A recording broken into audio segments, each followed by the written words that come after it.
Nice try. You think a shiny badge gets you out of a stop? That badge is real, officer. Anybody can buy a fake badge online. Step out of the vehicle. Now. Chief Medical Examiner, call dispatch. Verify it. Wednesday, 10:30 a.m. The downtown business district hummed with a predictable, expensive rhythm. It was the kind of neighborhood where the architecture was a seamless mix of restored historic brick and sleek tinted glass. The wide sidewalks were meticulously swept, and pedestrians walked with the hurried purpose of people whose time was billed by the hour. Delivery trucks were relegated to back alleys, leaving the main avenues clear for luxury sedans and high-end SUVs. It was a perfectly curated slice of the city, a place that thrived on order, quiet wealth, and unspoken rules about who belonged. Christopher Hall fit seamlessly into this environment, a man whose presence commanded a quiet, undeniable authority. He was 45 years old, a black man with a close-cropped haircut, a sharp jawline, and the heavy, unblinking gaze of someone who spent his life analyzing details others missed. He wore an impeccably tailored dark gray wool turtleneck and charcoal trousers, projecting strict, understated minimalism. Before we see how this routine morning turns into a career-ending nightmare for one arrogant cop, hit that like button, subscribe to the channel, and let us know in the comments what city or country you're watching from today. Christopher sat legally parked in a metered space along the bustling avenue. His vehicle was an extension of his demeanor, a brand new flagship BMW X5. It was painted a deep, glossy black, polished to a mirror finish that seemed to absorb the morning light. The engine was completely turned off. Inside the soundproofed cabin, the noise of the city was reduced to a dull hum. It smelled of rich leather and faint, expensive cologne. Christopher held a half-empty cup of espresso in one hand and his smartphone in the other, slowly scrolling through complex forensic reports. His schedule was notoriously unforgiving, a relentless cycle of death, science, and the courtroom. These 15 minutes of absolute silence before his next meeting at the district attorney's office were a rare sanctuary. He wasn't playing loud music. He wasn't violating any ordinances. He was simply taking a breather in a public space. Enter Officer Miller. The veteran patrolman was cruising the district in his black and white Ford Explorer, driving at a slow, deliberate crawl. Miller considered himself a proactive, old-school cop. He wasn't just patrolling, he was actively hunting for anomalies. He scanned the storefronts and the rows of parked cars, his eyes searching for anything that broke the pristine pattern of his precinct. As the heavy police cruiser rolled past the line of metered spots, Miller's eyes locked onto the immaculate black BMW X5. It wasn't just the car that caught his attention. Miller looked through the driver's side window and saw Christopher. The officer's posture shifted immediately. His hands tightened their grip on the steering wheel. Miller didn't reach for his radio to call in a suspicious vehicle. He didn't type the BMW's license plate into his terminal to check the registration. He didn't witness a traffic violation or any erratic behavior. He simply looked at the $100,000 German SUV, looked at the black man sitting quietly inside, and made a split-second, hardwired decision. Through the tinted windshield, Christopher didn't even notice the patrol car passing by. But in his rearview mirror, the narrative was rapidly changing. The cruiser slowed to an unnatural crawl. The bright red brake lights flared intensely. For a brief second, the patrol car sat completely motionless in the active traffic lane, ignoring the honk of an annoyed delivery truck behind it. Suddenly, Miller turned the steering wheel hard. He slammed his foot on the gas. The cruiser's heavy tires chirped aggressively against the asphalt as Miller executed a sharp, illegal U-turn directly across the solid double yellow lines. The heavy Ford Explorer whipped around, accelerating for just a fraction of a second before Miller slammed on the brakes. The cruiser came to a violent halt directly behind the BMW X5. The push bumper stopped less than 2 feet from Christopher's rear bumper, deliberately boxing him in. Inside the quiet sanctuary of the SUV, Christopher slowly lifted his eyes from his smartphone. He looked into his rearview mirror. The reflection was instantly painted in blinding, chaotic flashes of red and blue. Officer Miller had flipped on his overhead light bar. There was no siren, just the aggressive rhythmic strobes bouncing off the BMW's glossy black paint and illuminating the quiet interior with a harsh glare. It was an unmistakable display of force. Christopher didn't flinch. His hands didn't shake. His heart rate didn't spike. As a man who spent his professional life analyzing trauma and violence, he possessed a clinical, unnerving level of detachment. He understood the mechanics of intimidation better than the man currently parking behind him. Christopher locked the screen of his smartphone and methodically placed it into the center console cup holder. He kept his hands completely visible, resting them lightly on the bottom of the leather steering wheel, and watched the side mirror. He heard the heavy thud of the cruiser's door swinging open. He saw the reflection of Officer Miller stepping out. The officer's boots crunched heavily on the pavement as he began his approach. Before taking his first step, Miller hitched his heavy nylon duty belt, resting his right hand casually, but deliberately, on the grip of his holstered firearm. It was a subtle gesture designed to establish dominance.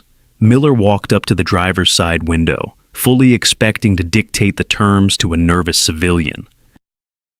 But as he approached the glass, Officer Miller had absolutely no idea that he had just boxed in the chief medical examiner, a man who held enough systemic power to dismantle his entire career with a single phone call. The heavy rhythmic thud of Officer Miller's boots stopped just behind the driver's side door. It was a classic tactical position, standing slightly behind the B-pillar of the vehicle, forcing the driver to turn their head awkwardly to make eye contact.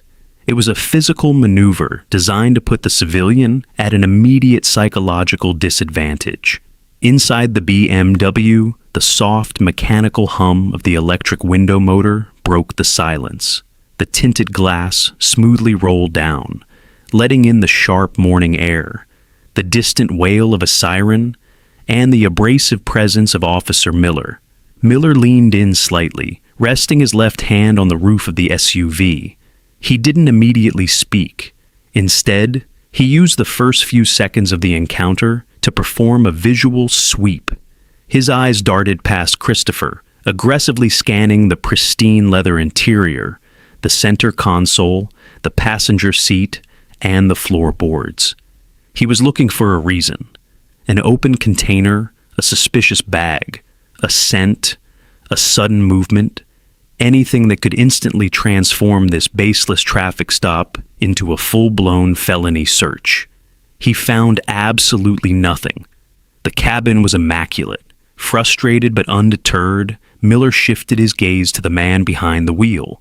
Standard police procedure dictates that an officer should immediately identify themselves and state the reason for the stop. Officer Miller did neither. He bypassed protocol entirely and launched straight into a fishing expedition, relying on the quiet, implied threat of the badge pinned to his chest. "Morning," Miller said. His voice was casual, but it carried the distinct, heavy undertone of an interrogation. "You waiting for somebody around here?" It was a loaded question. If Christopher said yes, Miller would demand to know who, where, and why. If he said no, Miller would use it as a pretext to question why he was loitering in a high-income commercial district. Christopher didn't turn his body. He simply turned his head, his dark eyes locking onto the officers. He didn't offer a nervous smile. He didn't drop his hands from the steering wheel. He didn't exhibit a single micro-expression of the anxiety or deference that Miller was so accustomed to extracting from people. "No," Christopher replied.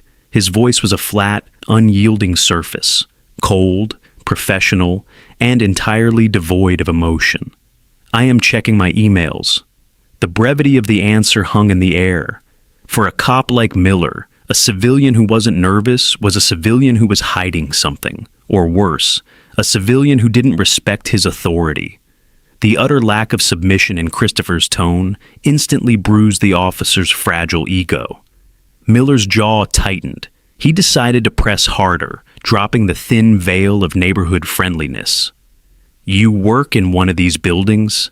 Miller asked, his eyes narrowing as he looked Christopher up and down, quietly judging the tailored turtleneck and the lack of a corporate lanyard.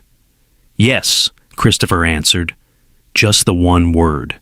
He offered no elaboration, no company name, no attempt to prove his right to exist on this street. He was a man accustomed to cross-examining expert witnesses and dismantling defense attorneys. He knew exactly how to starve an interrogation of oxygen. Miller's irritation was now visible. He shifted his weight, his hand resting closer to his duty belt. He needed to regain control of the narrative. He needed to put this man on the defensive. If the driver wasn't going to incriminate himself through conversation, Miller would attack the most obvious target, the $100,000 vehicle. Miller let out a short, humorless exhale. He patted the roof of the BMW with a gloved hand. "Nice ride." "Belongs to you?" "It does," Christopher said, his gaze never wavering. "Is that right?" Miller replied, the skepticism dripping heavily from his words. The officer took a step back, looking down the sleek length of the black SUV as if inspecting it for damage. He had reached the point of no return. He had initiated the stop based on pure bias, and now he needed a bureaucratic shield to justify it.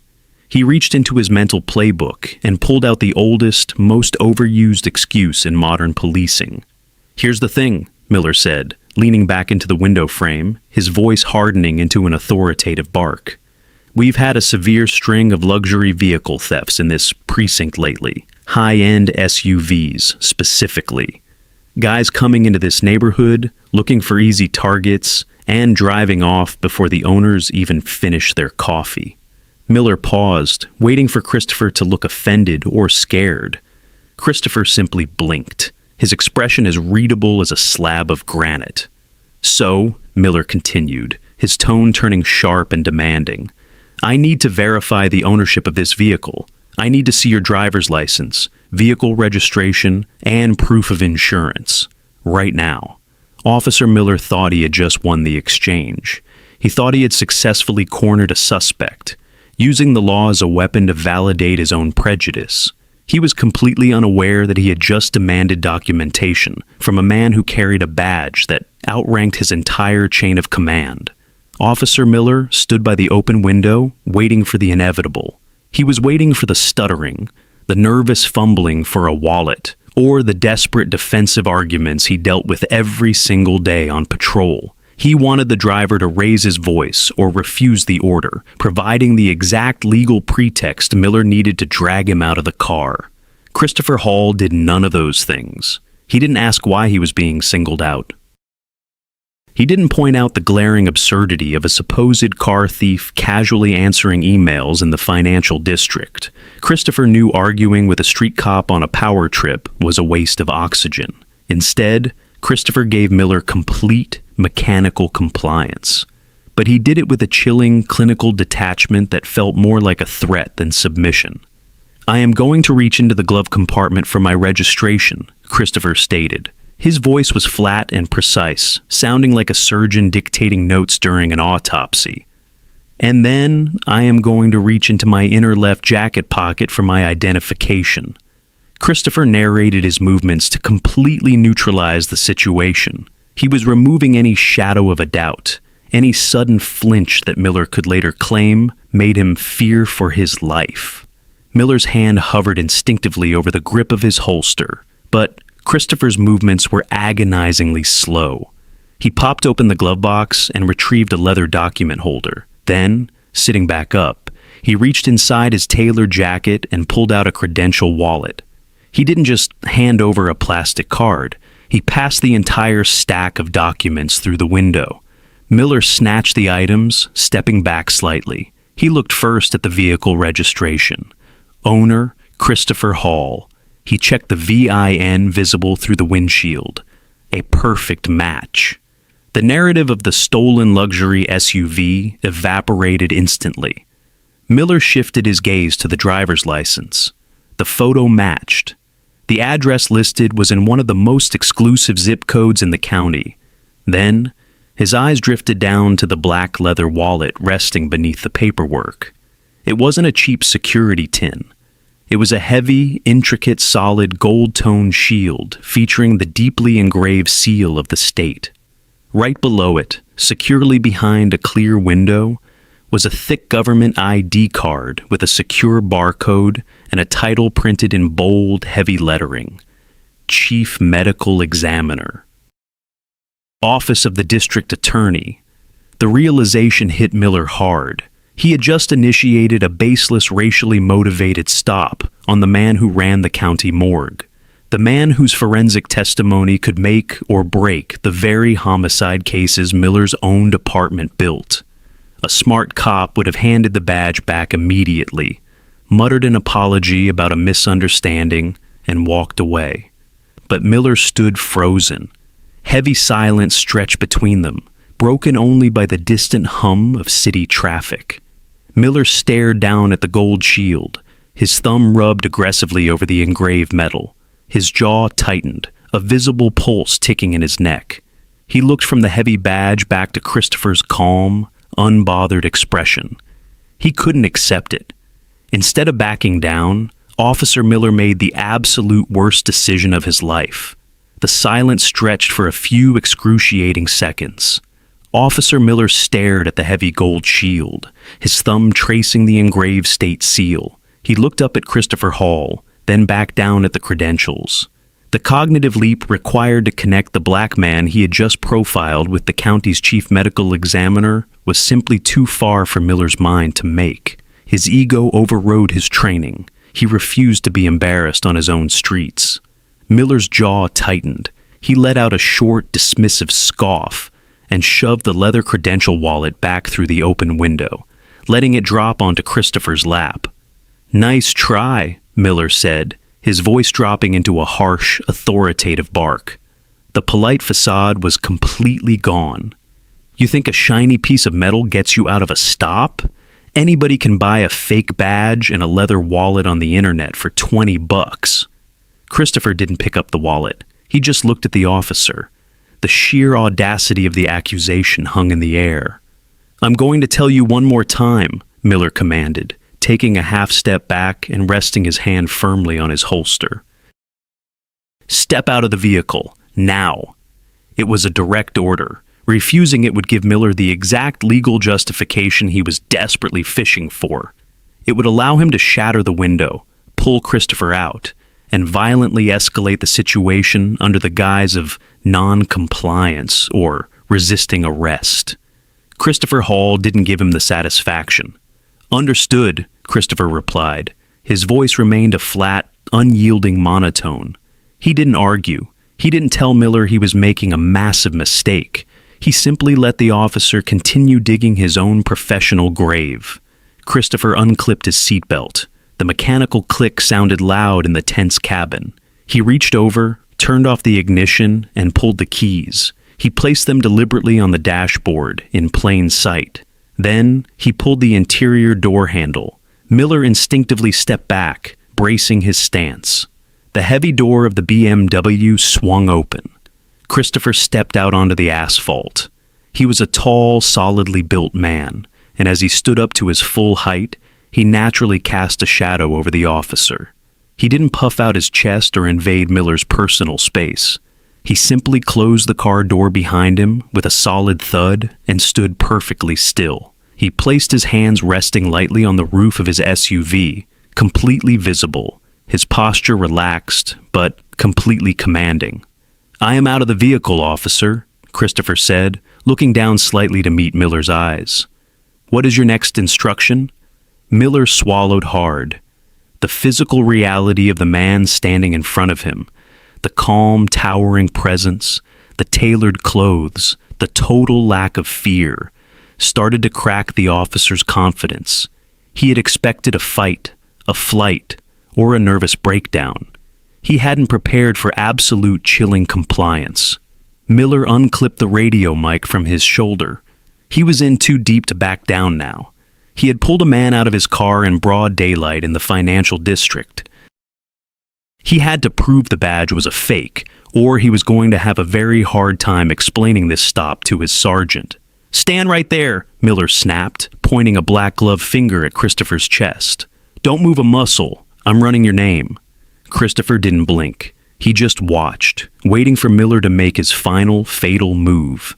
Officer Miller stood on the asphalt, the midday sun beating down on his dark uniform. He held the radio mic tightly near his collarbone, his thumb hovering over the transmission button. He was staring at Christopher Hall, desperately waiting for the man's confident facade to crack. It didn't. Christopher simply watched him, his hands resting lightly on the roof of the BMW. Miller pressed the button. A sharp burst of static hissed from his shoulder mic. "Dispatch Unit 4, Miller barked, trying to keep his voice steady. "I need a priority verification on a county credential. Name is Christopher Hall. Claims to be..." Miller sneered slightly, unable to hide his disbelief. "The chief medical examiner." "Copy, Unit 4. The dispatcher's voice crackled back instantly. "Stand by." The silence that followed was agonizing. 10 seconds passed, then 15. The street traffic continued to flow around them, oblivious to the power dynamic unraveling next to the parking meters. Miller kept his hand near his gun, his eyes locked on Christopher. Christopher just checked his watch, a subtle gesture that communicated exactly how much of a nuisance this officer was to his schedule. Finally, the radio broke the silence. The dispatcher's voice came through crisp, loud, and echoing slightly off the surrounding buildings. "Unit 4, dispatch. Be advised, credentials for Christopher Hall are confirmed and highly restricted. He is the active chief medical examiner for the county, badge number 04 Alpha 0. I'm showing a direct flag from the district attorney's office." "Do you have a homicide scene you need him at, Unit 4? Miller froze. His thumb slipped off the transmit button. The radio fell silent. The words hung in the air, heavy and inescapable. Confirmed and highly restricted. The blood drained completely from Miller's face. The arrogant, proactive street cop vanished, replaced by a man who had just realized he stepped on a landmine. He had dragged the highest-ranking forensic official in the city out of his car in broad daylight, on zero legal grounds. Miller swallowed hard. His throat was bone dry.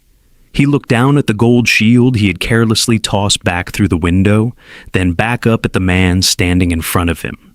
"Dr. Hall," Miller started. His voice cracked. The commanding bark was gone, replaced by a stammering, desperate whisper. We had a BOLO out for a vehicle matching this description. It was a..." "Stop." Christopher didn't shout. He didn't raise his voice a single decibel. But the sheer freezing authority in that one word severed Miller's excuse mid-sentence. Christopher slowly lowered his hands from the roof of the car. He reached through the open window, picked up his credential wallet, and slid it back into his jacket pocket. Then, he looked directly at the nameplate pinned to the officer's chest. "Officer," Christopher said, his tone clinically detached. "You didn't run the plates. You just saw what you wanted to see. And even when you had an out, your ego wouldn't let you take it." Miller opened his mouth to speak, but nothing came out. He was completely paralyzed. "My office works directly with your precinct captain on a weekly basis," Christopher continued, his eyes locking onto Miller's. "I have a dash cam recording this entire interaction. I'll make sure to send him the file so he can see exactly how his officers spend their time on patrol." Christopher didn't wait for a response. He turned around, got back into his BMW, and pulled the heavy door shut with a solid thud. He started the engine. The powerful German V8 purred to life. Officer Miller didn't move. He stood rooted to the asphalt, his hand falling limply away from his duty belt. He watched in complete, suffocating silence as the black SUV smoothly pulled out of the parking space and merged into traffic, leaving him standing entirely alone on the street. "What do you guys think of Dr. Hall's reaction?" Did he handle it perfectly, or should he have called Miller's supervisor right there on the scene? And do you think Officer Miller actually learned his lesson, or is he just sorry he pulled over the wrong guy? Drop your thoughts in the comments below. I read every single one. If you want to see more stories of instant accountability, make sure to hit that like button and subscribe to the channel. Stay safe out there, and I'll see you in the next one.